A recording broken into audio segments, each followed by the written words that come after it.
నేను ఎప్పుడెప్పుడు బయటికి పోవాలనుకుంటున్నానో అప్పుడు కుండలు ధైర్యం అయితే తెచ్చిపెట్టుకుంటా. ఎందుకంటే స్కూటీ తీయాలి కదా! నాకొకరు ఎదురొచ్చినా, నేను వాళ్ళకి ఎదురెళ్ళినా నాకే రిస్క్ అనమాట. అందుకనేసి నేను జాగ్రత్తగా ఉండాలని నేను స్కూటీ నడిపే స్టైల్ చూసి ఆల్మోస్ట్ అందరికీ అర్థమైపోతది. బిడ్డ ఇప్పుడిప్పుడే స్కూటీ నేర్చుకుంటుంది అని.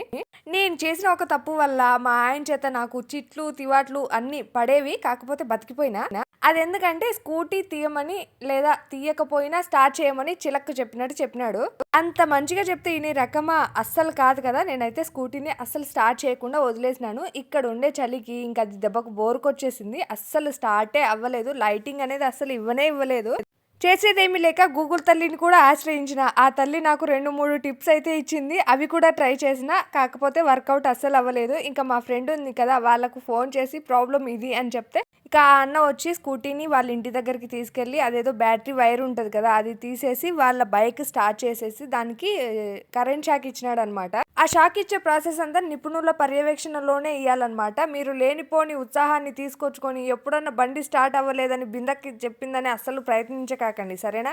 ఏదైతే అదైంది. మొత్తానికి మా స్కూటీ నన్ను బతికిచ్చింది. లేదంటే మా ఆయన చేత 4 చివాట్లు తినేదాన్ని నేను ఖచ్చితంగా. ఇక బండయితే స్టార్ట్ అయిపోయింది కదా! కాబట్టి మేము ఈ నెల మాకు కావాల్సిన గ్రోసరీ ఐటెమ్స్, తినుబండారాలు తెచ్చుకొనుటకు మేము సీహెచ్‌డీ అయితే వెళ్ళినాము. ఓకే. బాయ్.